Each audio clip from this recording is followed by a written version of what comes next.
Damos gracias al Señor por este culto que estamos celebrando, en el que ustedes pueden asistir con toda libertad y confiamos de que poco a poco pues puedan asistir más hermanos debido a todo este tema de aforos y de confinamiento y en fin, todas estas historias que ya conocemos de sobra.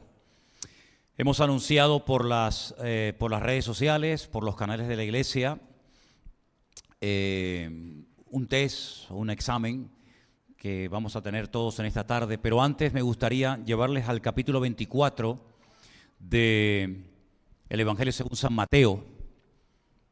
Por favor, Mateo capítulo 24. Vamos a leer a partir del versículo 1, y estas son unas palabras que el Señor Jesucristo le da a sus discípulos a raíz de una declaración que el Señor ha hecho en el templo de Jerusalén y que ha creado en ellos un cierto nerviosismo, una cierta preocupación por lo que el Señor acaba de anunciar. Arrancamos desde el versículo 1 de Mateo 24, donde leemos: cuando Jesús salió del templo y se iba, se acercaron sus discípulos para mostrarle los edificios del templo. Respondiendo él les dijo: ¿veis todo esto? De cierto os digo que no quedará aquí piedra sobre piedra que no sea derribada. Y estando él sentado en el monte de los olivos, los discípulos se le acercaron aparte diciendo: dinos cuándo serán estas cosas y qué señal habrá de tu venida y del fin del siglo. Respondiendo Jesús les dijo, escuchen estas palabras del Señor: mirad que nadie os engañe, porque vendrán muchos en mi nombre diciendo ¿qué? ¿Qué significa la palabra Cristo? ¿Cómo se dice Cristo en hebreo? Ya lo hemos enseñado 1.000.000 de veces. Mashiach, que significa ungido. Yo soy el ungido. Yo soy el Mashiach, el Cristo. Y a muchos engañarán. ¿Qué les parece? ¿Con quién está hablando el Señor? ¿Con inconversos? ¿Con incrédulos? ¿Con idólatras? No. Con sus discípulos. Y a sus discípulos le dice: ojo, mirad que nadie os engañe. Pero un discípulo de Cristo, un cristiano, puede ser engañado. Algunos dirán: no, a mí no me engaña nadie. Digo: ¿seguro? ¿Seguro que a ti no te engaña nadie? Entonces, ¿para qué le dice el Señor a sus discípulos: mirad que nadie os engañe? Porque pueden ser engañados. ¿O es que acaso a lo largo de la historia no ha habido discípulos de Cristo, predicadores, siervos de Dios, personas que se han desviado completamente de la sana doctrina y han arrastrado en su error a multitudes de personas, sí o no? Claro que sí.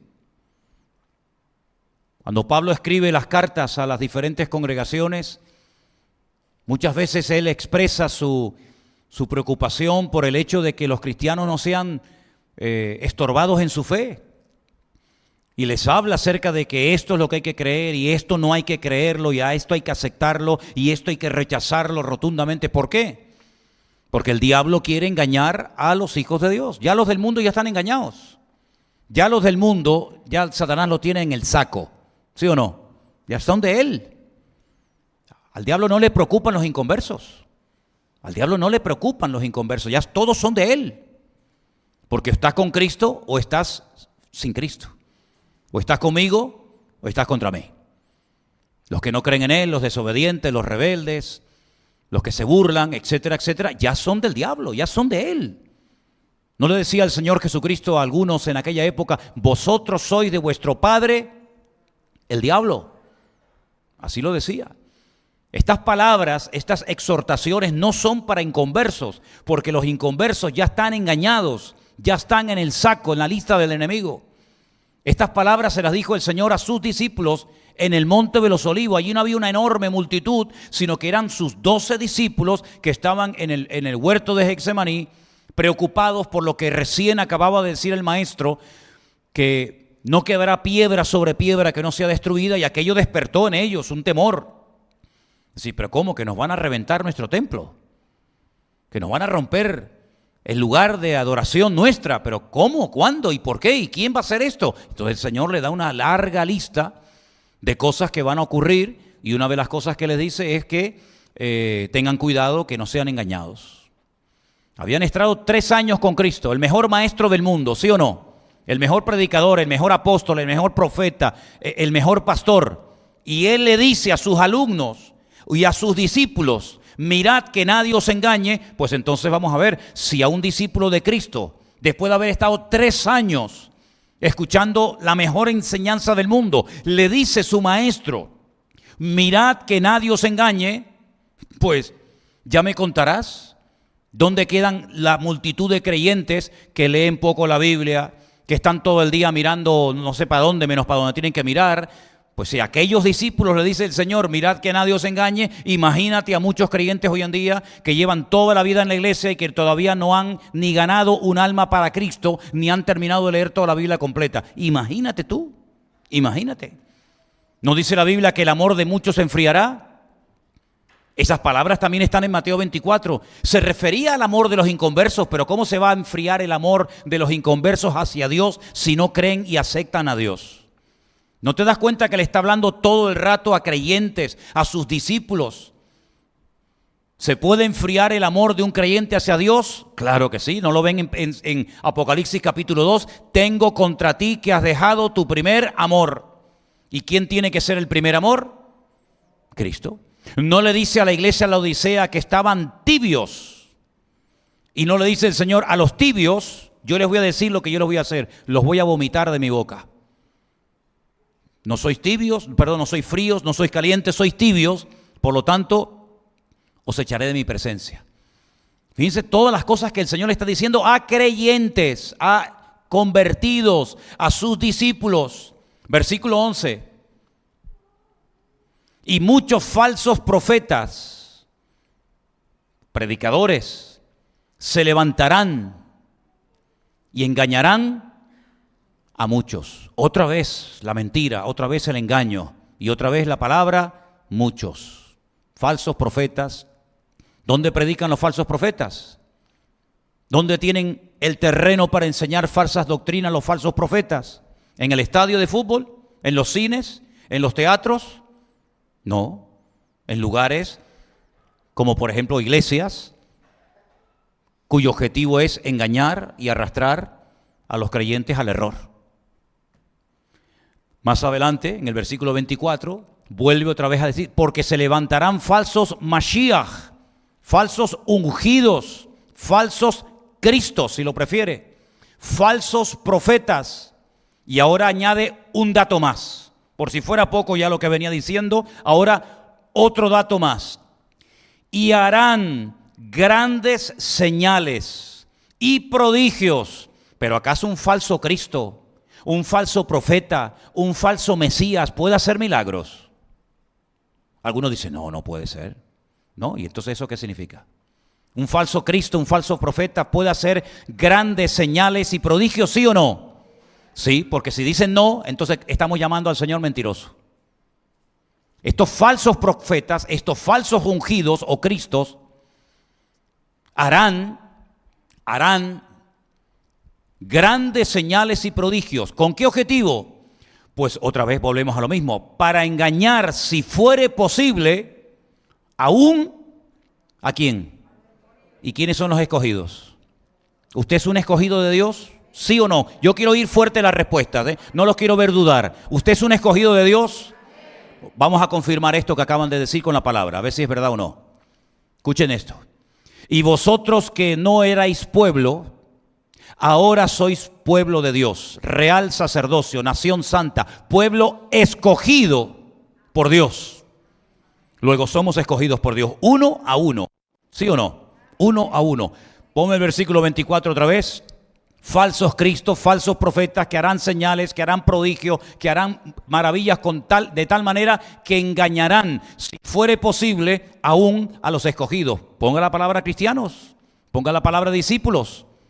Todas encajan perfectamente. Entonces usted estudia Mateo capítulo 24 y otros pasajes de la Biblia y usted se va a dar cuenta que el objetivo de Satanás es robar la sana doctrina, robar la fe de los corazones de los escogidos, de los cristianos, de los hijos de Dios, de los que han conocido la verdad. Y podríamos hablar horas de esto. Solamente le voy a citar un versículo más. Pablo dice que el Espíritu dice claramente, sin género de dudas, el Espíritu dice claramente que en los postreros días, yo pregunto, ¿estamos en los postreros días, sí o no? ¿Están convencidos que estamos en esos postreros días? Los que no responden es que no quieren responder o que no saben. ¿Estamos en los postreros días, sí o no? Pues participe, mijo, participe, que no le vamos a cobrar dinero por decir sí o no. Participe. Algunos apostatarán de la fe. Y dice, escuchando a espíritus engañadores. ¿Y esos espíritus engañadores quiénes son? ¿Demonios? Algunos apostatarán de la fe. ¿Qué es? ¿Qué significa apostatar de la fe? Abandonar el camino verdadero. Yo no puedo abandonar algo que nunca tuve. Apostatarán de la fe, se apartarán de la verdad, se desviarán del camino verdadero. Y ahí sigue diciendo Pablo lo que esos espíritus malignos les van a decir. Por ejemplo, prohibirán casarse, ¿no?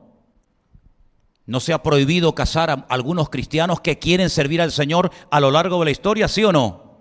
Hombre, y tanto, ¿verdad? Prohibirán abstenerse de alimentos que Dios creó para que con acción de gracias participemos de ellos. Se ha prohibido a lo largo de la historia del cristianismo comer ciertos y determinados alimentos en ciertos y determinados momentos del año, ¿sí o no? Bueno, mírenlo ahora, la semana pasada, algunos decían, uy, la carne no se puede comer. ¿Dónde dice eso la Biblia? Si precisamente Cristo durante la Pascua, lo que se llama la Semana Santa, si alguien comía carne, era Jesucristo. Entonces, ¿qué pasa? ¿Se cumple la palabra o no se cumple la palabra? No se pueden ustedes imaginar la cantidad de correos, la cantidad de mensajes que recibimos cada día. Priscila me comentaba el otro día que los correos son multitudinarios, porque a alguien por ahí se le ocurrió publicar un vídeo de un rabino de Israel que lo han reconocido como el Mesías. Y claro, los que no saben, los ignorantes, se llevan las manos a la cabeza diciendo, ¡ah! No me diga, hermano, pero si esto pasa todos los años. Pasa que ustedes, algunos no saben, pero pasa todos los años. El último fue Lubavitch, el viejito. El póster de él por todo Israel con la manita así levantada, un señor con sombrerito negro, y que lo esperaban con banderas, y la televisión dijo que viene el Mesías, bendito el que viene en nombre del Señor. Y venía Lubavitch, ¿verdad? El pseudo Mesías. Y en muchas sinagogas hay una fotografía enorme del viejito Lubavitch, que era el Mesías, y al final se murió. Le dio un infarto y se murió y no fue el Mesías. Y algunos están esperando que resucite. Y esto no fue hace mucho tiempo. Así que esto de que se levanten Mesías y ahora es sí y ahora no, esto no es nada nuevo. Pasa que los que no saben, los ignorantes, se llevan las manos a la cabeza. Porque dicen, ay hermano, mire que en Israel han levantado un falso Mesías. Y el año pasado a otro. Pasa que tú no lo sabes. Y hace 5 años a otro. Y están constantemente así. Porque ellos enseñan que todos los años y en cada generación nacen varios Mesías. Y ellos no lo saben. Y la gente tiene que decir, ay, tú eres el Mesías. Sí. Sí, tú eres el Mesías. ¿A que sí? Sí, ya está, otro Mesías nuevo. Y así llevan 2000 años. ¿Quieren que les dé la lista de 15 o 20 falsos Mesías que ha habido desde el año 0 hasta hoy? Ni se imaginan ustedes, ni se imaginan la cantidad de cientos de falsos Mesías ungidos que se han levantado. Pero si ya lo dijo el Señor. Pero si es que yo no tengo que ver internet, yo no pierdo ni un minuto de mi tiempo viendo internet, créame. A mí me mandan todos los días vídeos, hermano, mire, vea este vídeo, hermano, escuche esta predicación. Digo, a mí no me manden nada porque yo no veo nada de lo que me mandan. Yo estoy muy ocupado con mi ministerio, yo tengo que organizar muy bien mi tiempo y todo lo que tengo que hacer cada día. Y yo no tengo tiempo que perder, que si un rabino allí en Jerusalén, que ahora es el Mesías. No, pero no es el Mesías, es el anticristo. Como si no tuviéramos una Biblia. Yo digo, ¿usted no lee la Biblia? ¿Sí o no? No tenemos la Biblia. Entonces usted sabe que ese no es el Mesías, ni es el anticristo. Ay, hermano, ¿y usted cómo dice eso? Pues porque llevo 40 años leyendo la Biblia todos los días. Ese señor no es ni el verdadero Mesías, ni el anticristo. ¿Por qué? Porque la Biblia nos da unas características acerca de cómo va a ser el verdadero Mesías y cómo va a ser el falso Mesías o anticristo, y este señor y el otro y el otro y el otro no cumplen con ninguno de esos requisitos. Por lo tanto, a mí me da igual si lo nombran Mesías. Yo conozco a los que están detrás de eso. Yo conozco a Shalom Arush. Yo he estado en su sinagoga, yo he hablado con él. Yo conozco todo ese mover. Yo he estado en Mea Sharim muchas veces y he estado con toda esa gente. Y hemos ido a las casas de algunos rabinos a comer y me hablan de su Mesías, de cómo viene, de cómo es, de cómo esto, de cómo aquello. Pero a mí eso me resbala completamente, porque ese no es el Mesías verdadero. Ese no es mi Cristo el que va a venir. Ese es un Cristo inventado que ellos están levantando, y el anticristo tampoco lo es.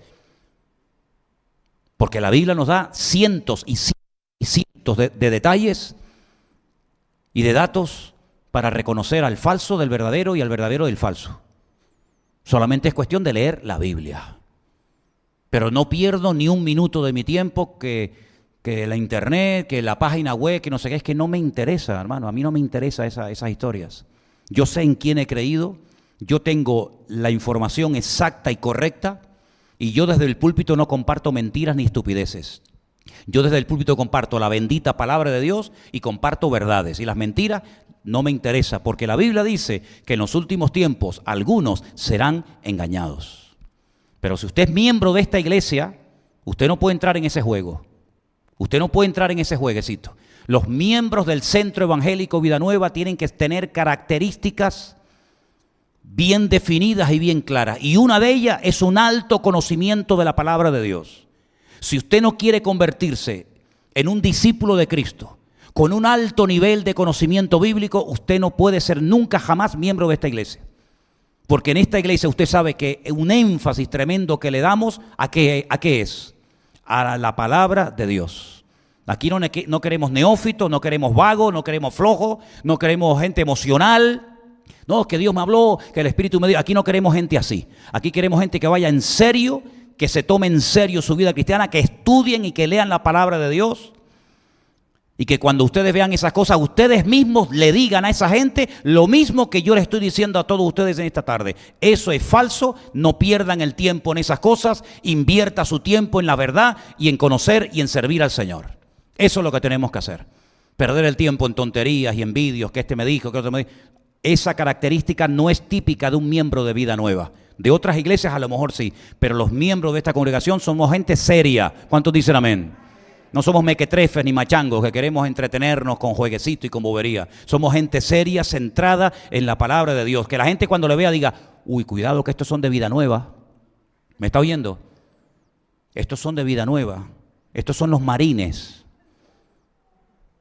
Estos son los boinas verdes del Evangelio. Estos conocen la Biblia, ¿eh? Estos no se andan con tonterías.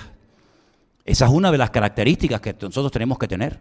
Somos serios en la palabra y de la palabra no nos movemos ni un milímetro. Hace años apareció, no por aquí, sino por otra iglesia que yo pastoreaba en Tenerife, un señor con un muchacho que me vino, quería hablar conmigo y al terminar el culto me dice, yo tengo una palabra para la iglesia. Le dije, ¿para cuál? Si no para esta, digo, no, aquí no. ¿Usted quién es? Dice, yo soy Jesucristo. Así me lo dijo, yo soy Jesucristo. Y le dije, pues ya puede estar saliendo por la puerta por la que entró. Y le dice al que venía con él, ¿te das cuenta? Nos echan de todas partes. ¿Qué le parece? Así que, queridos hermanos, claro que estamos en los últimos tiempos. Y en los últimos tiempos todas estas historias aparecerán. Pero a mí no me preocupan eso. A mí en lo que me ocupo es que a los creyentes no se les engañe, ni se les haga perder el tiempo con tonterías, ni con vanas ilusiones, porque nosotros sabemos en quién hemos creído. ¿Cuántos dicen amén? Gloria a Dios. Por eso de vez en cuando, lo hicimos el mes pasado y hoy lo vamos a volver a hacer, yo les voy a poner un examen, un test, una prueba, para que usted se demuestre a sí mismo si usted está creciendo en el conocimiento de la palabra de Dios, si usted conoce bien la palabra del Señor. Vamos a hacerlo de la siguiente manera. Yo les voy a repartir a los que quieran el cuestionario con las preguntas, pero si alguien quiere hacer el cuestionario desde su móvil, usted tiene que escanear ahora mismo ese código QR. Usted lo escanea, pone ese número y a continuación pone su nombre.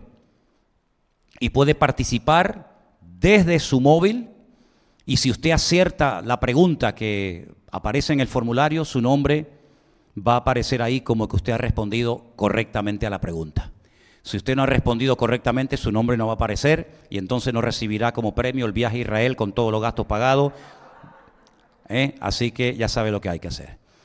Entonces, sé que hay algunos que dicen, ay hermano, yo eso de tecnología, yo eso de móviles y códigos QR, yo eso no me entero. Para eso tenemos el papel, no se preocupe, ¿vale? También en Google, usted puede también bajarse el test, la aplicación, y los que están en casa, los que están siguiendo en directo este culto, se pueden bajar el examen en PDF para que ustedes puedan participar en tiempo real, en directo, con todos y cada uno de nosotros. Yo igualmente voy a repartir el examen para que ustedes lo tengan ahí y mientras tanto le voy a dar tiempo para que los que están aquí en la iglesia con su teléfono móvil, si tiene que levantarse, no hay ningún problema. Ahí detrás suyo también tienen una pantalla más cerca. Allí a mano izquierda hay otra pantalla, aquí hay otra. Detrás en la puerta de la iglesia hay otra pantalla. Hay varias pantallas donde usted acercando su teléfono móvil, su celular, escanea el código con su cámara, introduce el código y pone un nombre. Y así de esa manera usted puede participar desde su teléfono. Pero si prefiere hacerlo con el papel en la mano, ahí lo tiene. Los hermanos que están en casa pueden imprimirlo y vamos a comenzar en esta tarde esta prueba, este test, que es un poquito más difícil que la del otro día, porque, hombre, tenemos que profundizar un poquito, ¿vale? Y entonces, al final, vamos a ver quiénes han acertado o quiénes no. ¿Sí? Me imagino que a muchos les faltará bolígrafo, pero bueno. ¿Faltan algunos por el papel? ¿Algunos quieren? ¿Sí? Tal vez, Raúl, le puedes echar a Edison para ir repartiendo más rápido el examen aquí a los que están en la iglesia. Queremos animar a todos los que están en casa en esta tarde, reunidos en este momento juntamente con nosotros, para hacer el examen. Sí, está bien, pasa que cuando me veo por un lado se va. Es cuando me muevo hacia la izquierda. ¿Vale? ¿Quieren que use este? ¿O seguimos con este?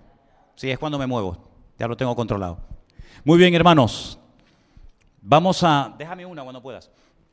Vamos a disfrutar, vamos a aprender mucho de la palabra del Señor en esta tarde con este examen, esta prueba, que a usted le va a demostrar cuánto sabe de la palabra. Los que tienen el código Q ya escaneado en su móvil, ponga el nombre para que usted pueda ver en la pantalla si ha acertado o no. Cuando me digan arriba, arrancamos. Espero instrucciones de parte de los técnicos, para que podamos disfrutar en esta tarde de esta nueva prueba. ¿Todos esos están anotados? Wow. Bueno, muchísimos de ustedes lo escanearon, ahí están los nombres. Muy bien. Primera pregunta, ¿les parece? Primera pregunta. ¿Quién fue el padre del rey David? Tienen 3 respuestas y empieza el tiempo a correr. ¿Samuel, Isaí o Natán? Ven en la pantalla, los segundos van avanzando, ustedes están respondiendo, quedan 8 segundos, 7, 6, 5, 4, 3, 2, 1, tiempo. La respuesta correcta, ¿cuál era? Isaí, efectivamente. La respuesta correcta era la letra B. ¿Cuántos han acertado? 14. 11 fallaron y 1, ¿qué pasó? No respondió. 14 de los que están aquí en la sala han respondido correctamente. 11 erraron, no sé qué nombre pusieron, pero la respuesta correcta era Isaí. David, hijo de Isaí. Pregunta número 2. Ahí va la puntuación. Pregunta número 2. ¿Qué profeta reveló el lugar del nacimiento del Mesías, del Señor Jesucristo? ¿Isaías, Miqueas o Joel? ¿Qué profeta dijo el Mesías nacerá en Belén de Judea? ¿Qué profeta fue? Recuerden, no pueden hablar, por favor, hermano. Es algo personal que ustedes tienen que hacer ahí. Ok. La respuesta correcta era el profeta Miqueas. Respuesta C. Miqueas fue el profeta que profetizó que en Belén de Judea nacería el Mesías. Ahí tienen ustedes los aciertos y los errores. Algunos han fallado, no sé qué han respondido, pero Miqueas. Pregunta número 3.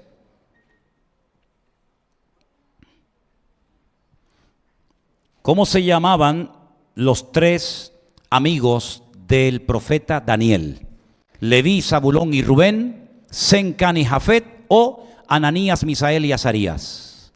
¿Cómo se llamaban los 3 jóvenes que también los metieron en el horno de fuego en Babilonia, que eran amigos del profeta Daniel?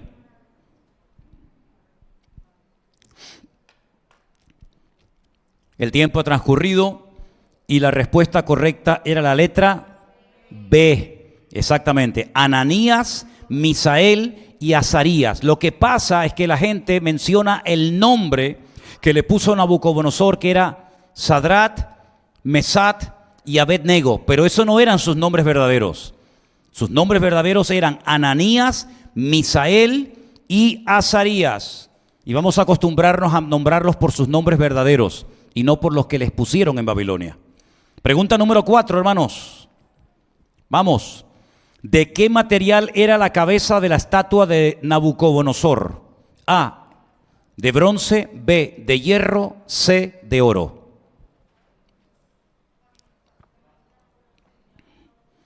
Silencio, por favor, no vale copiarse. ¿De qué material era la cabeza de la estatua del rey Nabucodonosor? La respuesta correcta era la letra C. La cabeza de aquella estatua era de oro. Ha habido todo tipo de respuestas. Entiendo que por colores se entiende la A, la B y la C. Ok, perfecto, muy bien. La mayoría acertaron, otros no acertaron. Tienen que leer el libro de Daniel. Las que no acierten, no se alegren por las que aciertan. Averigüen en la Biblia por qué no dio la respuesta correcta. Entonces tiene que leer el libro de Daniel. Siguiente pregunta. ¿Quién fue el sucesor del profeta Elías? ¿Eliseo, Elimelech o Samuel? ¿Quién fue el que ocupó el lugar del profeta Eliseo cuando fue arrebatado? Del profeta... Uy. Ay, se me fue. No dije nada. Se me escapó. ¿Qué dije? Era Eliseo. Metí la pata. Bueno, la mayoría acertaron, ¿eh? La mayoría acertaron. Bueno, gloria a Dios. ¿Quién va en cabeza? John. ¿Quién es John? Ah, Johnny. Ah, vas ganando. 4.744 puntos. Wow. Segundo Yoray, tercero Miriam, cuarto Diego. Bueno, seguimos. ¿Dónde nació el rey David? 3 posibles respuestas. ¿En la ciudad de Jerusalén, en Belén o en Nazaret? En Jerusalén, A, B, Nazaret o C, Belén. Piensen, ¿dónde nació el rey David? ¿Dónde nació ese rey? Pues efectivamente el rey David nació en la ciudad de Belén, la misma ciudad donde nació el Señor Jesucristo, en Belén de Judea. Allí nació el rey David. Seguimos, pregunta número 7. Johnny sigue en cabeza. Wow. Johnny después nos va a invitar a cenar a todos. ¿Quién bautizó al apóstol Pablo? ¿Pedro? ¿Ananías? ¿O nadie? A lo mejor no lo bautizó nadie. Ya estaba bautizado. ¿Quién lo bautizó? Corre el tiempo, 2 segundos, tiempo. Respuesta correcta, Ananías, efectivamente. No lo confundan con Ananías y Zafira, aquel matrimonio que murió, ¿se acuerdan? El que bautizó al apóstol Pablo también se llamaba igual, Ananías. Perfecto, gloria a Dios. Pregunta número 8. ¿En qué isla se encontraba Juan cuando escribió el libro del Apocalipsis? A, Chipre. B, Creta. C, Patmos. ¿Cómo se llamaba el nombre de la isla donde el Señor le dio todos aquellos sueños y visiones y revelaciones al apóstol Juan? Vamos a ver. La respuesta correcta era la letra C. Efectivamente, la isla de Patmos. Lo dice en Apocalipsis capítulo 1, que estaba en la isla de Patmos. No hay nadie que quite del puesto a Johnny, ¿eh? Sigue ahí con más de 7,000 y pico puntos. Bueno, gloria a Dios, estupendo. Pregunta número 9. ¿Cuántas iglesias se mencionan en el libro del Apocalipsis? ¿12, 7 o 4? Piensen, ¿cuántas iglesias se mencionan? Muchos veo que están respondiendo con el teléfono, ¿verdad? ¿Sí? Respuesta correcta, ¿cuál sería, hermanos? La letra B, es decir, 7 iglesias. 7 iglesias se mencionan en el libro del Apocalipsis. Muy bien. Pregunta número 10. ¿En qué ciudad vivía Zaqueo? ¿En Capernaum, en Betania o en Jericó? Piensen, ¿en qué ciudad vivía Zaqueo, el jefe de los publicanos, y además dice que era rico, que tuvo en su casa al Señor Jesucristo? La respuesta correcta, ¿cuál era? Jericó. Esa es la respuesta correcta. Letra C. Veo que muchos han respondido incorrectamente. Jericó. Allí vivía este hombre de pequeña estatura. ¿Se acuerdan que se subió a un árbol sicómoro? Siguiente pregunta, la 11. ¿Cómo se llamaba la madre de José? No de José, el padre de Cristo, sino de José, el hijo de Jacob, para que me entiendan. ¿Cómo se llamaba la madre de José? ¿Lea, Bila o Raquel? La respuesta correcta, ¿cuál era? La letra C. Raquel era la esposa amada del patriarca Jacob, que tuvo 2 hijos, José y el otro, ¿cómo se llamaba? Benjamín, exactamente. Muy bien. Respuesta número C. Madre mía, ya, Johnny, amigo. ¿Cuál es el salmo más corto de la Biblia? ¿El 11, el 117 o el 91? Piensen la respuesta, A, B o C. 11, el 117 o el 91. La respuesta correcta, faltan ahí un par de segundos, esperamos. Ahora, exactamente, 117. Ese es el salmo más corto de la Biblia, que es una canción que se cantó durante años en las iglesias evangélicas. Alabad al Señor, naciones todas, pueblos todos, alabadle porque ha engrandecido sobre nosotros su misericordia. Esa era la respuesta. Muy bien. Pregunta número 12. ¿Quién dijo estas palabras? Vanidad de vanidades. ¿Salomón, David o Jeremías? Palabras muy conocidas, ¿verdad? Vanidad de vanidades, todo es vanidad, dijo el predicador. Pero ¿quién era ese predicador? ¿Salomón, David o el profeta Jeremías? Piensen, tienen ahí todavía nada, ya no tienen nada, se fue el tiempo. Salomón, exactamente. Veo a mucha gente que están respondiendo otras cosas, ¿no? Lo cual quiere decir que tienen que leer mucho más la Biblia. Salomón fue el que dijo en el libro del Eclesiastés, vanidad de vanidades, todo es vanidad. Siguiente pregunta, ¿cómo se llamaba el padre de Pedro? Algunos dirán, pero la Biblia nos dice cómo se llamaba el padre de Pedro. Sí, claro. ¿Zebedeo, ¿Jonás o Elí? ¿Cómo se llamaba el padre del apóstol Pedro? A ver, me gustaría, ahí a la derecha estamos viendo todas las respuestas que están dando. Bueno, muy variadas las respuestas, pero la respuesta correcta era la letra B, Jonás. Jonás, Simón, hijo de Jonás. ¿Se acuerdan que le decía el Señor? Jonás. Igual que el profeta Jonás del Antiguo Testamento, igual. Perfecto. Seguimos adelante con la siguiente pregunta. Y la pregunta en esta ocasión es, ¿en qué ciudad vivía Lázaro, el amigo de Jesús? ¿En Jerusalén, en Betsaida o en Betania? ¿En cuál ciudad vivía, en qué ciudad vivía Lázaro? La respuesta correcta a esta pregunta era la letra C, efectivamente, en Betania. Una localidad, una población muy cerca de Jerusalén, pero no era Jerusalén, se llamaba Betania. Ahí vivía Marta, María y Lázaro. Muy bien, hermanos. Bueno, ya nos quedan menos preguntas. La siguiente sería, ¿a quién le dijo Jesús, hombre de poca fe? ¿Por qué dudaste? ¿A quién le habrá dicho el Señor esas palabras? ¿Le suena, verdad? Hombre de poca fe, ¿por qué dudaste? ¿A Felipe, a Pedro o a Juan? A ver, ¿a quién se lo dijo?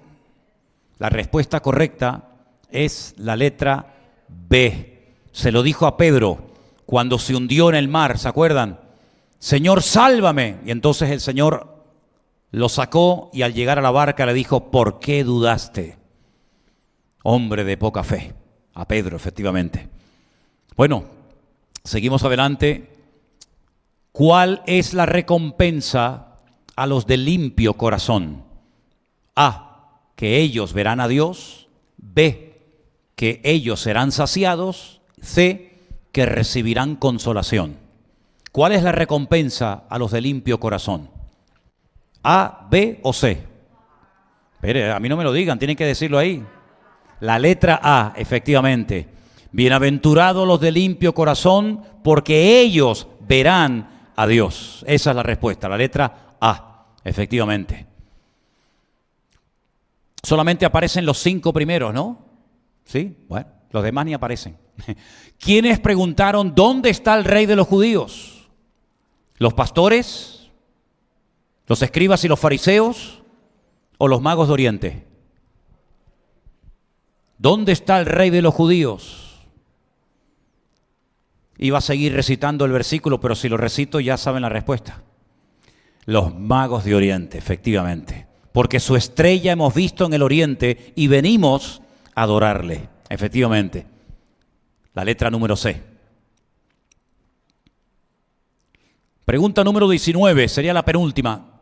¿Dónde se habla del fruto del Espíritu Santo? Piense bien. ¿En Romanos capítulo 12, en Primera de Corintios 13 o en Gálatas capítulo 5?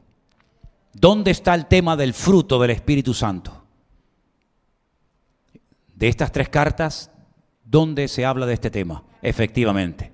En Gálatas capítulo 5, concretamente versículos 22 y 23. Mas el fruto del Espíritu es amor, gozo, paz, paciencia, benignidad, etcétera, etcétera. Muy bien. Y la última pregunta, la número 20. En la armadura del creyente, el escudo, ¿qué representa? ¿La salvación? ¿El evangelio? ¿O la fe? En la armadura del creyente, el escudo concretamente, ¿de qué habla? ¿De la salvación, del evangelio o de la fe? La respuesta correcta era efectivamente la fe, porque la salvación es el yelmo, el evangelio dice que es el calzado y el escudo de la fe con el que podáis apagar todos los dardos de fuego del maligno, dice la palabra de Dios. Bueno, pues yo no sé si podemos poner la clasificación. Diego fue el primero, el tercero, el segundo fue Yeray y el primero, a ver, Johnny. Damos un aplauso a todos los que participaron en esta tarde. Ahí, ahí está el podio. Johnny, Geray y Diego. Después estos tres hermanos tendrán la bondad de llevarnos a un buen restaurante o cafetería de aquí de la ciudad, con todos los gastos pagados. Así que damos gracias al Señor. ¿Cuántos de ustedes reconocen con este test que saben mucho de la Biblia? A ver, levanten la mano. A ver, ¿cuántos reconocen que no saben tanto de la Biblia? Más o menos. Amén. ¿Y cuántos reconocen que no saben nada de la Biblia? No, eso no vale, eso no vale. Esto sirve para que usted se demuestre a sí mismo, si usted necesita crecer en su conocimiento bíblico, si está bien, si necesita dedicar más tiempo al estudio de la palabra del Señor, porque yo he dicho muchas veces, hermanos, que una cosa es leer la Biblia y otra cosa es estudiar la Biblia. Y a veces la gente lee. Ah, sí, hoy leí Juan, leí Mateo, leí Lucas, y le preguntas a la media hora, ¿qué leíste? Y ni se enteran, ni me acuerdo.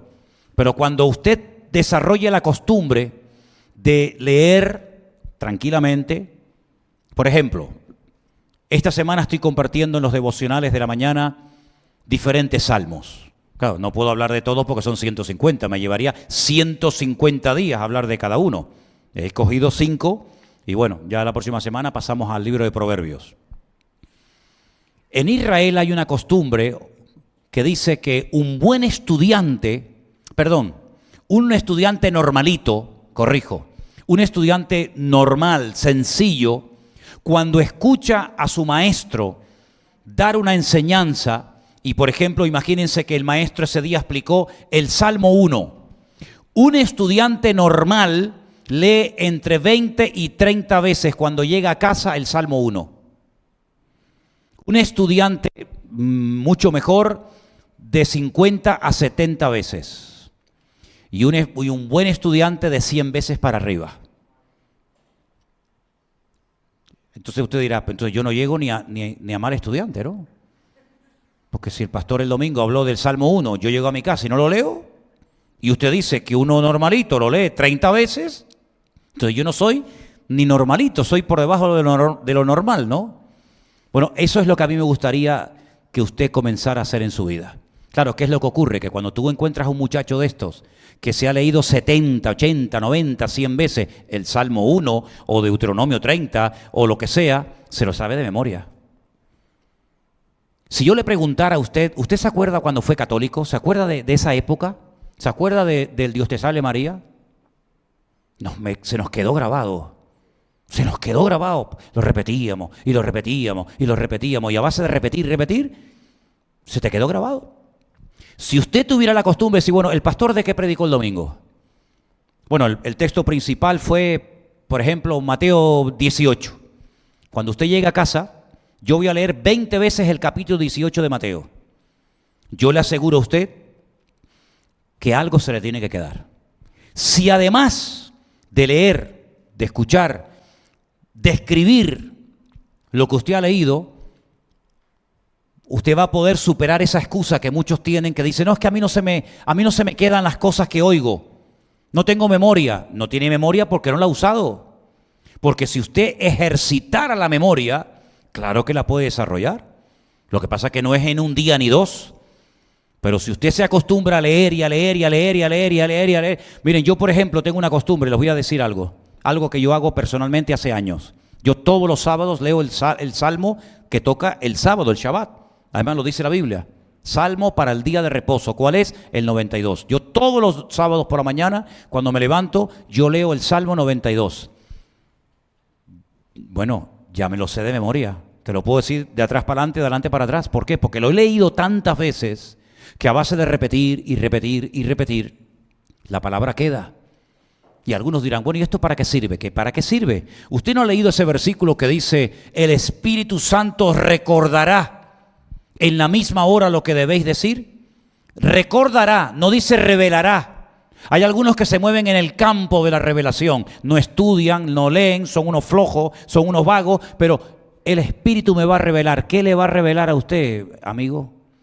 El Espíritu Santo le va a recordar lo que yo les he dicho. ¿Y cómo puedo saber lo que Él me ha dicho? Leyendo la palabra, y leyendo, y estudiando, y ahora para arriba, y ahora para abajo. Es que esta palabra no la entiendo. Vaya a un diccionario. Vaya a un diccionario y busque la palabra. Es que yo no sé lo que significa la palabra impío. Pues búsquela en el diccionario. Y eso de transgresión, prevaricación, yo no sé lo que significa eso. Vaya al diccionario. No tengo, vaya a Google. Vaya al internet. Es decir, eso es mostrar interés. Eso es mostrar interés por la palabra, por el conocimiento de la palabra. Y en 1 año, en 2 años, permítame la expresión, usted va a ser un máquina. Usted va a saber un montón de la palabra. Y cuando vea estas cosas que les acabo de mencionar de internet, o cuando vean o oigan alguna conversación, usted dice, eso no es de Dios. ¿Por qué? ¿Eso no es de Dios? ¿Por qué? Porque aquí dice esto, esto. Yo les hago una pregunta a todos ustedes. Piensen la respuesta, ¿eh? Esto no entra dentro del examen. Cuando Jesús estaba en el desierto, ¿quién le vino a tentar? ¿Quién? Satanás. Vale. Dígame una respuesta que Satanás, o una respuesta que el Señor Jesucristo le dio a Satanás en el desierto. Dígame una si se acuerda. La primera que le venga a la cabeza. No solo de pan vivirá el hombre, sino de toda palabra que sale de la boca de Dios. Pero antes dijo, escrito está. Vale. Mi pregunta es, ¿Cristo llevaba en el bolsillo una Biblia? ¿Un Nuevo Testamento? ¿Un librito de Salmos? No. Cuando el apóstol Pedro se levanta en el día de Pentecostés, Hechos capítulo 2, y dice, un momento, escuchen, atentos. Nosotros no estamos borrachos como vosotros suponéis. ¿Se acuerdan que lo dijo?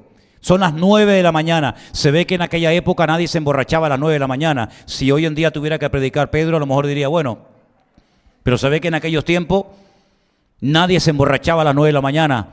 Yo les conté muchas veces que cuando bajábamos del Monte de los Campitos después de orar a las tantas de la mañana, entrábamos a un bar a tomarnos un café y un borrachito que estaba allí me dijo, maestro, ¿me puede decir la hora? Y le dije, las 8 en punto de la mañana. Y me dice, pero las 8 de la mañana, las 8. Y me dice, ¿pero de la mañana o de la noche?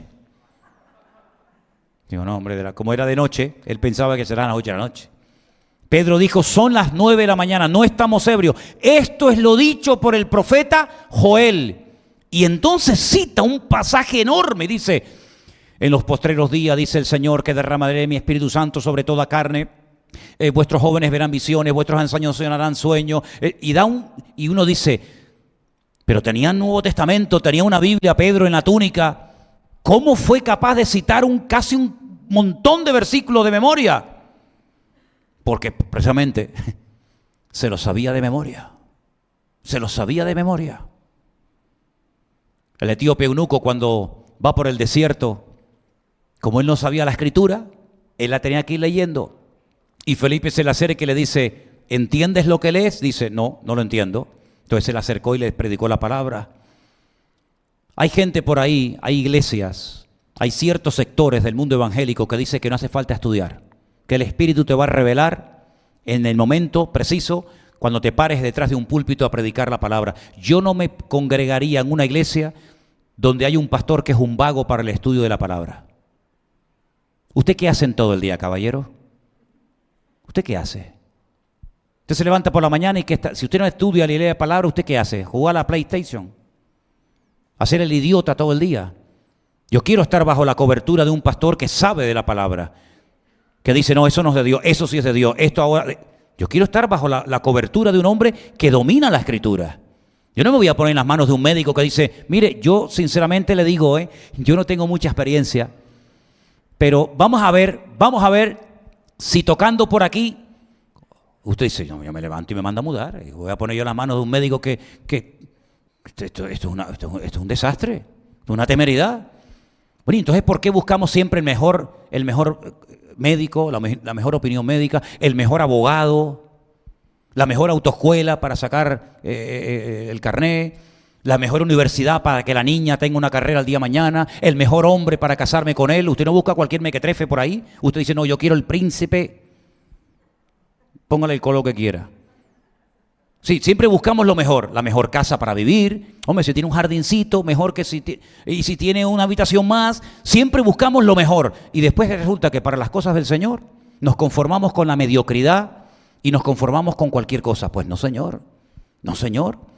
Y tenemos lo mejor, que es la palabra de Dios. Y el Señor dijo, escudriñarlas. Es que es un mandamiento bíblico. Es que no es una proposición, no es una sugerencia. Bueno, chicos, a ver qué opinan.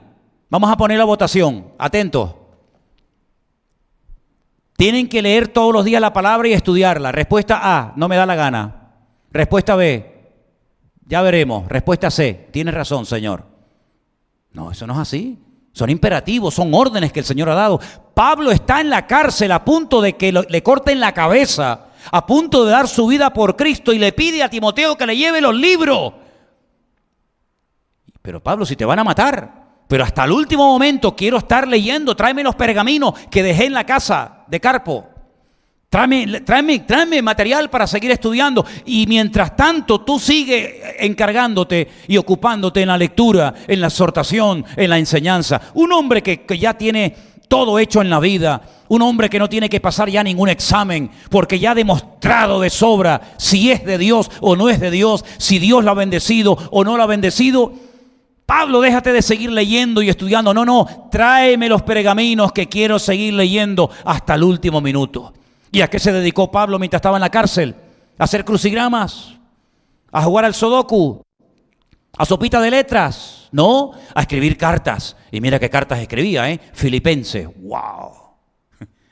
Efesios, Colosenses, Filemón.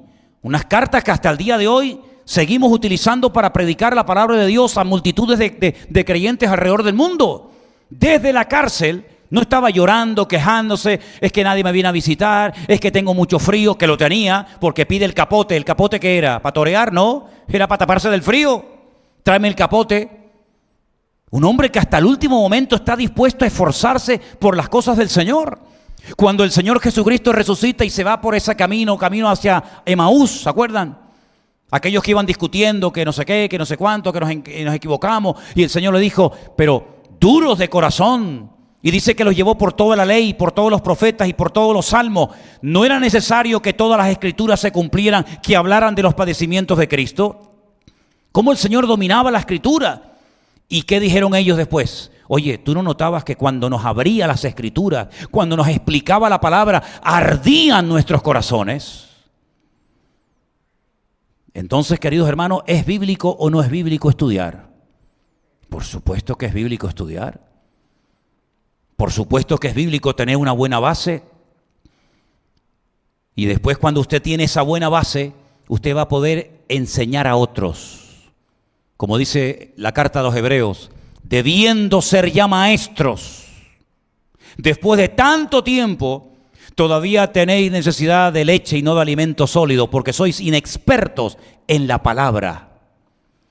Entonces el Señor, según va pasando el tiempo, nos va a ir exigiendo un nivel de conocimiento, un nivel de madurez acorde al tiempo que llevamos en el Señor. Pero ojo, no solamente se lo va a exigir el Señor, sino yo también te lo voy a exigir a ti. Claro. Porque no es normal que un creyente que lleve aquí 20 años, porque esta iglesia va a cumplir ahora en mayo 20 años, no se haya usted leído la Biblia en 20 años completa. Eso no puede ser. Eso no puede ser. Por lo tanto, el estudio de la palabra de Dios no es una opción, es una obligación, es un deber, es una responsabilidad de todo hijo de Dios. Estudiarla, memorizarla, compartirla.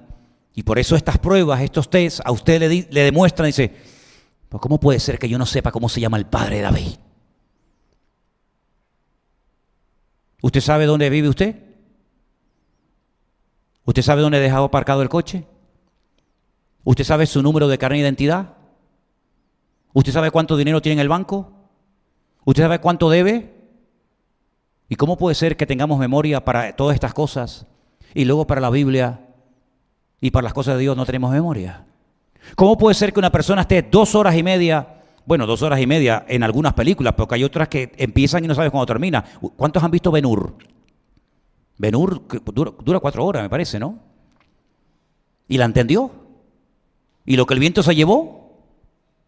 ¿Han visto la película de lo que el viento se llevó? Que no sabemos lo que se llevó el viento, pero algo se habrá llevado. 4 horas. ¿Titanic? Te digo yo, 3 y media. Y ya sabemos antes de empezar la película cómo va a terminar, que se ahogan todos. Entendemos todo, este es el malo, este es el chico, este se enamoró, este le está engañando, este es el ladrón, este es el bueno, este es el malo. Y después hay algunos que leen la Biblia y dicen, la leí y no la entendí. Pues eso no es de Dios. Eso es un bloqueo espiritual que se va a base de martillazos y martillazos y martillazos y golpe con la palabra de Dios. Y llegará un momento cuando usted ponga en acción todo esto, que llegará un momento que pasará el milagro, que se le va a abrir la mente, créame, es así. Se le va a abrir la mente y se va a levantar una mañana y dice, yo recuerdo todo lo que leí ayer. Entendí todo lo que leí. Y hace una semana, hace un mes, no me pasaba, porque usted está ejercitando las neuronas, usted está despertando el cerebro, usted le está dando actividad a su mente.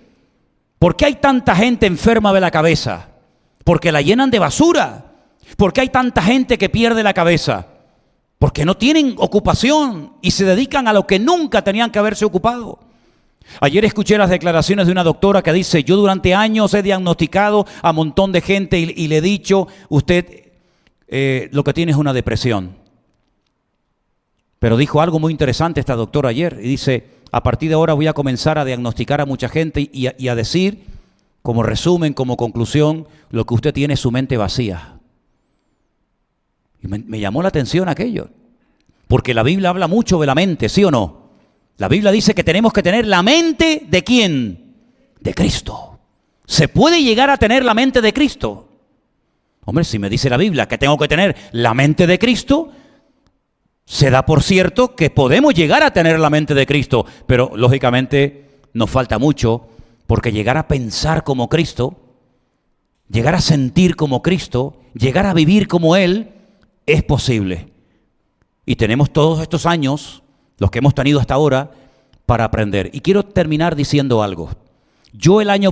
Nosotros el año pasado, cuando estuvimos confinados, todo el mes de marzo y todo el mes de abril, yo sentí en mi corazón y lo sigo creyendo, porque ese tiempo en mi vida les aseguro que marcó un antes y un después. Y no lo digo como una frase hecha, fue así. Yo sentí en mi corazón que Dios estaba probando a la iglesia, pero no solamente a esta, sino a toda la iglesia sobre la faz de la tierra, ¿sí o no? Dios le estaba pasando un examen a la iglesia, a ver cómo reaccionamos ahora sin dinero, a ver cómo reacciona esta sin cultos, a ver cómo reacciona el otro sin la guitarrita, a ver cómo reacciona este sin escuela dominical, a ver cómo respondemos ante las pruebas, ante la muerte, ante la falta de trabajo, ante la crisis, a ver cómo responde la iglesia. Y muchas cosas aprendimos, ¿sí o no? Hombre, que si aprendimos. Hombre, yo aprendí clarísimo que el Señor ama a esta iglesia con locura, porque lo que Dios ha hecho en este tiempo, si Dios no nos amara, eso no lo hace nadie. Y Dios nos ha demostrado su fidelidad de una forma impresionante, y el que no lo vea es porque está ciego o tiene el corazón de piedra. Pero lo que no me gustaría que sucediera es que como ya va pasando el tiempo y ya muchos han perdido el miedo al tema del virus y ya como que no hay ese temor que había en aquellos días cuando la gente salía a la calle y venía uno de frente y cruzaba la acera o te viraba la cara, ya es como que ese miedo se va perdiendo y ahora como que vamos poco a poco, digamos así, volviendo a lo que llamamos normalidad. Pues como que ya otra vez volvemos a lo mismo, a leer poco la Biblia, a congregarme cuando me dé la gana, porque yo recuerdo gente que en pleno confinamiento me llamaban y me escribían y me decían, cuando se abra la iglesia, no me perderé ni un culto. Porque mira que he echado de menos la iglesia en este tiempo, me decían. Mira que hemos echado de menos los cultos, ¿eh? ¿Dónde están esas personas esta tarde? ¿Dónde están esas personas que a mí me dijeron en la cara, no voy a perderme ni un culto a partir de ahora, ni de jueves ni de domingo? Porque ha sido muy duro el no poder congregarme con mis hermanos durante meses. ¿Dónde están? ¿Dónde están? ¿Qué les parece? Tengo temor de que algunos vuelvan otra vez a retroceder. Porque el Señor estábamos aquí, a este nivel espiritual en marzo, y a los que hemos querido y nos hemos dejado tratar, nos ha elevado. Nuestra fe ha crecido, nuestra madurez, nuestra visión, nuestra concepción del reino de Dios. el darte cuenta que estás predicando aquí, sí, ¿a cuánto? A los que sea, pero saber que detrás de esas cámaras hay miles y miles, hay ancianos, hay niños, hay gente muriéndose de cáncer, hay matrimonios que se están peleando y pueden reconciliarse después de escuchar una predicación. Gente en la cárcel que te está escuchando, gente en bases militares en Afganistán que nos están viendo en directo como ha sucedido y sucede. Gente que nos ve en directo en sus hogares, en hospitales, en montones de lugares. Eso te ha cambiado la vida. Decir, Dios mío, que yo no estoy predicando a 5 personas aquí, que estoy predicando y estamos cantando y ministrando a centenares, a miles de personas en todas partes del mundo. Pues todo eso tiene que servir para llevarnos a un crecimiento y a una madurez tremenda.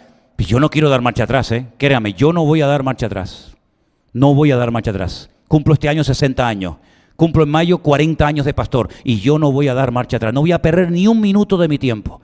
El que no quiere crecer, el que no quiere madurar, el que está todo el río quejándose que no tengo, que no puedo, no me molestes. Quítate de en medio, quédate ahí. Ese es el cristianismo que tú quieres vivir. Esa es la forma que tú quieres vivir tu cristianismo. Quédate ahí, mijo. Pero nosotros vamos a ir avanzando porque hay mucho terreno por conquistar. Hay millones y millones de almas que necesitan que les llevemos el evangelio ya. Hemos orado el domingo pasado, lo digo por si alguien no lo sabe todavía. El domingo pasado desde este púlpito se oró por una hermana de nuestra iglesia virtual, grupo número 3 de Europa, concretamente vivía en España, que estaba con cáncer. ¿Se acuerdan? Nuestra hermana Olga Lucía ya está en la presencia del Señor. Ni una semana pasó. Oramos por ella el domingo y el Señor respondió a nuestra oración mucho mejor de lo que le pedimos. Porque nosotros le pedimos que se quedara y que la sanara, pero el Señor dijo, no, me la llevo a mi casa, me la llevo conmigo. ¿No es eso la mejor respuesta? Cuando la Biblia dice que para mí el vivir es Cristo y el morir es ganancia, ¿o que nos queremos quedar aquí? Claro que el Señor nos respondió 1000 veces mejor, porque Él dice que siempre nos dará mucho más de lo que pedimos o de lo que entendemos. El carnal, el egoísta dice, no, un año más y otro año más, como mi abuelo, que tenía 106 años y todavía sus hijas, incluida mi madre, seguían orando para que se quedara un año más entre nosotros. Y yo decía, pero bueno, ¿que es Matusalén? 106 años, hay un añito más, pero vamos a ver, ¿algún día se tendrá que morir el viejo? Pues el Señor respondió. Y ahora tenemos parte de nuestra iglesia virtual aquí, en las redes sociales y en la eternidad, donde al fin y al cabo todos nosotros vamos a terminar todos juntos en la presencia del Señor. ¿Qué les parece? Entonces, marcha atrás en absoluto. Ya no hay marcha atrás, ya no hay retroceso.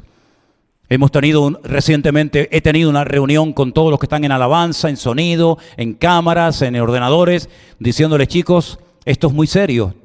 Miles y miles de personas dependen ahora de lo que se hace aquí, desde esta pequeña isla, de esta pequeña parte del mundo, y muchas personas están comiendo y alimentándose de lo que desde aquí se está repartiendo a las naciones de la tierra. Por lo tanto, necesitamos soldados, hombres y mujeres valientes, que no estén todo el día mirando el ombligo, y no tengo, y no puedo, y no tengo, y no puedes. Pues si no tienes y no puedes, tú sabrás por qué no tienes y por qué no puedes. Porque el mismo Dios que yo tengo es el mismo que tú tienes, ¿sí o no? El mismo Dios que yo tengo y la misma Biblia que yo leo es la que leemos y tenemos todo. Por lo tanto, es cuestión de ponerse las pilas y no perder el tiempo y dejarnos de lamentos y de lloriqueo y gozarnos con lo que tenemos. Y cuando aprendamos a gozarnos por lo que tenemos y seamos fieles en lo poco, probablemente, si el Señor le place, nos pondrá sobre mayores cosas. ¿Cuántos dicen amén? Vamos a ponernos de pie en esta noche, queridos hermanos. Y vamos a hacer una oración específica y concreta, pidiendo una cosa: madurez. Quiero ser un cristiano maduro. Quiero crecer y madurar en los caminos del Señor. Quiero que el Señor cuente conmigo en esta hora. Quiero ofrecer mi vida, mi tiempo, mi juventud, mi casa, mi familia, mis recursos. Los quiero poner a disposición de la obra de Dios, para que la obra de Dios no se detenga, para que el evangelio corra y la palabra de Dios llegue hasta el último rincón de la tierra. Que el Señor nos ayude a crecer y a madurar y a entender que ha llegado el momento de dar y no tanto de recibir. Dios nos metió en nuestras casas hasta que pasara la indignación por un poco de tiempo. Y el Señor nos ha estado dando y dando y dando y dando palabra, mensaje, enseñanza, estudio y experiencias y testimonio. Ha llegado el momento de comenzar a dar. Y les digo y les recuerdo, amada iglesia, que más bienaventurado es dar que recibir, dijo el Señor. Así que en esta tarde, Señor, nos ponemos delante de tu altar a tu entera disposición. Señor, en el nombre de Jesús, te pedimos que nos ayudes a conocerte cada día mejor, a gozarnos en todo momento y circunstancia de la vida en la que me encuentre. Gracias, Señor, porque tú me has dado oportunidad para madurar, para crecer, para desarrollarme como cristiano, para que mi carácter se consolidara, para que dejara el infantilismo y la mediocridad y la religiosidad y me convirtiera en un creyente nuevo, fresco, dinámico, activo en el reino de Dios. Señor, usa a tu amada iglesia en este tiempo para poder luchar en contra de toda falsa doctrina, en contra de herejías, en contra de falsos maestros, profetas, apóstoles, falsos cristos que vienen para engañar al pueblo de Dios. Señor, en el nombre de Jesús pedimos que nos des la sabiduría y la capacidad necesaria para que tu palabra triunfe y el evangelio brille en medio de tanta oscuridad y de tanta ignorancia que hay. Usa nuestras vidas en esta hora, mi Dios. Y te pedimos, oh Dios, que nos des la fuerza necesaria para poder llevar a cabo este objetivo y esta meta que nos proponemos hoy. Serviré al Señor con alegría, con todo mi corazón y con todas mis fuerzas, hasta que tú vengas a llevarme a tu presencia. Te lo pedimos en esta noche con todo nuestro corazón, en el nombre de Jesús. Digan un fuerte amén. Amén y amén. Gloria al Señor. Amén. Aleluya.